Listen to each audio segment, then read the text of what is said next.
In today's video, I'm going to teach you how to install and use Grammarly in Outlook 5 minutes. First, head to the Grammarly website and download the installer. You're looking for the desktop app or the Outlook add-in. Both will guide you to the correct download for your device. Save the file to your computer so you can find it easily. Quick note, if you're on a work computer, you might need admin permission or to approve a security prompt from your organization's IT tools. That's normal. Just follow your company's standard process. Once the file has finished downloading, open it and follow the on-screen prompts to install. If Outlook is open, go ahead and close it so the installer can add the integration cleanly. The setup will walk you through granting permissions and signing into your Grammarly account.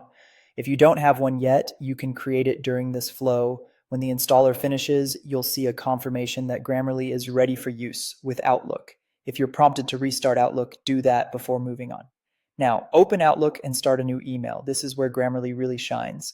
In the Compose window, you'll be able to see the Grammarly option added to your toolbar or as a button within the message. Click that Grammarly button to turn it on for the current email. If prompted, sign in so Grammarly can tailor suggestions to your settings.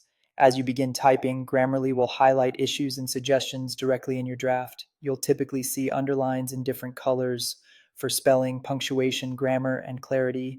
You can keep writing naturally. Grammarly updates in real time so it won't interrupt your flow. If you prefer fewer interruptions, you can write first and then review suggestions before sending.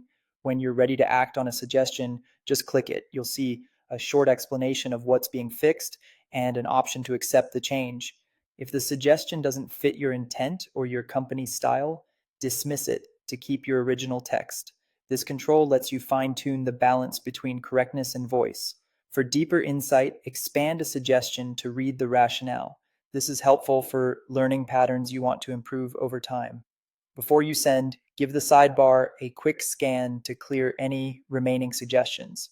If you see tone or clarity recommendations, they can often make your message more concise and professional without changing your meaning. That's it. Download, install, open a new email, activate Grammarly, review the highlights, and accept or dismiss what you need. You're ready to write with confidence in Outlook.